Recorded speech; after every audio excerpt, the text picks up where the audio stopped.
in his first major sit-down since CBS announced it was canceling The Late Show. After the show's current season, Stephen Colbert says that while he was very surprised by the network's reasoning, he also sees an industry in huge trouble. In a wide-ranging conversation with GQ, Colbert opened up about his show's impending end and the larger financial headwinds facing late-night television. I found it very surprising, Colbert said of CBS's claim that the show was no longer profitable. I said, well, if we can't be, then no one can be. They run the business, and I run the show, and far be it for me to tell them how to run their business, but I'll stick with it. I found it very surprising. CBS described its move as purely a financial decision against a challenging backdrop in late night with leaked numbers from the network pegging The Late Show's losses at roughly $40 million a year. Colbert himself has joked about that figure on air, suggesting it's exaggerated. But he doesn't deny that the late-night business model has become increasingly unsustainable. Television's in huge trouble, he told GQ. Maybe David Ellison will fix everything, he added, referring to the new Paramount Skydance leadership. No, seriously, maybe he will. But it's clear that television is in a lot of transitions.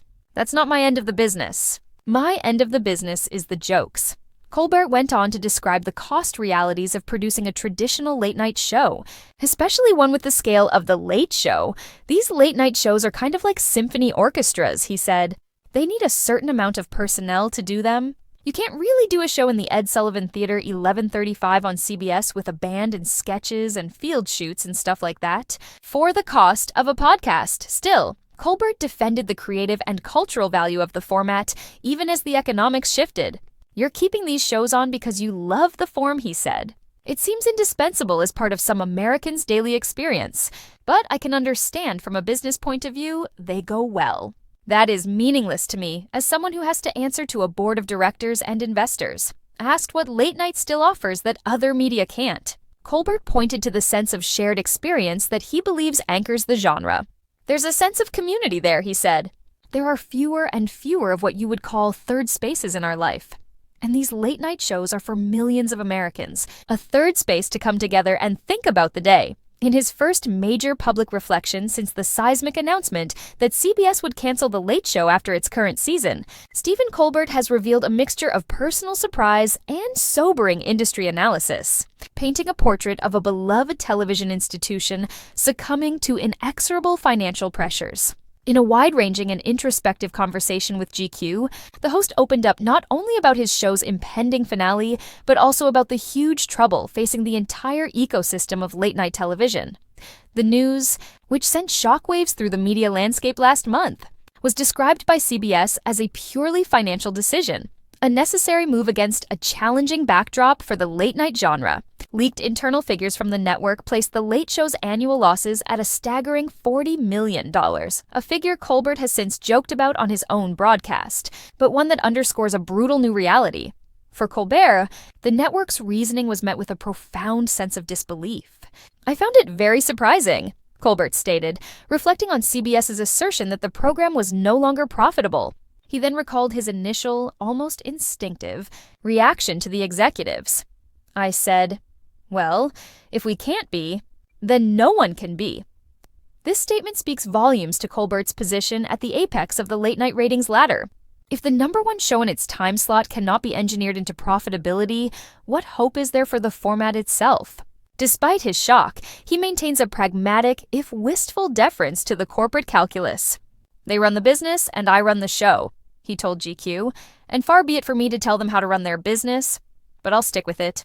I found it very surprising. Colbert's comments point to a schism that has become increasingly pronounced in the modern media age, the divergence between cultural relevance and financial viability. The Late Show has consistently dominated its time slot in viewership, becoming a nightly destination for millions and a crucial water cooler moment in the American political and cultural conversation. Yet, as Colbert concedes, that success no longer translates to the bottom line in a landscape fractured by streaming, declining advertising revenue, and changing viewer habits. Television's in huge trouble, Colbert said bluntly, offering a grim diagnosis for the industry that has been his home for decades. With a touch of dark humor, he gestured toward the uncertain future of corporate ownership, adding, maybe David Ellison will fix everything, referring to the new leadership from Skydance, now at the helm of Paramount Global, CBS's parent company.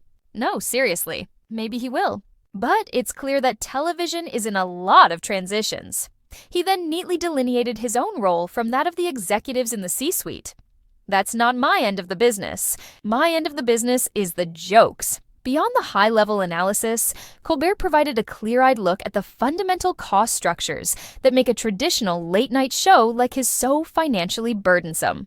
He compared the production to a complex, finely tuned organism that cannot be easily downsized. These late-night shows are kind of like symphony orchestras, he explained. They need a certain amount of personnel to do them.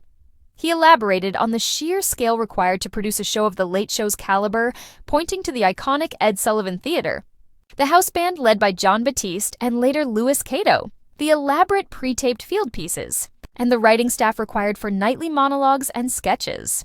You can't really do a show in the Ed Sullivan Theater 11:35 on CBS with a band and sketches and field shoots and stuff like that for the cost of a podcast, he noted, highlighting the stark contrast between legacy media production and the lean, agile model of new media. Yet, even as he articulated the economic realities, Colbert mounted a passionate, almost poetic, defense of the late-night format's intrinsic value.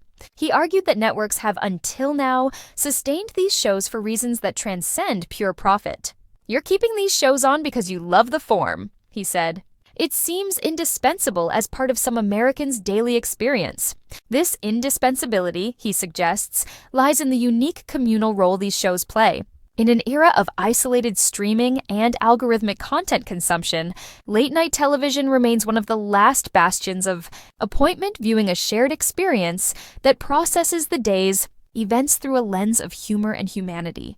When asked what late is he, night offers that other media cannot, Colbert pointed directly to this sense of collective gathering.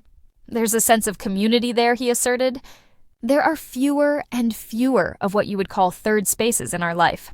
And these late-night shows are for millions of Americans a third space to come together and think about the day." This concept of the third space, a social environment separate from home, the first space in work, the second space, is a powerful framing for the role of the Late Show and its peers. It is a virtual town square where a nation can, for a brief moment, laugh and sigh together. Ultimately, Colbert's conversation with GQ serves as a poignant eulogy for an era.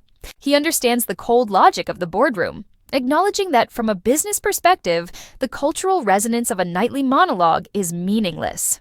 But for the host whose end of the business is the jokes, the cancellation is more than a corporate restructuring. It is the closing of a vital third space, the final note for a symphony orchestra in a world that increasingly only has ears for solo acts. The stage at the Ed Sullivan Theater will soon go dark, and with it, a significant chapter of American television will come to a quiet, sobering end.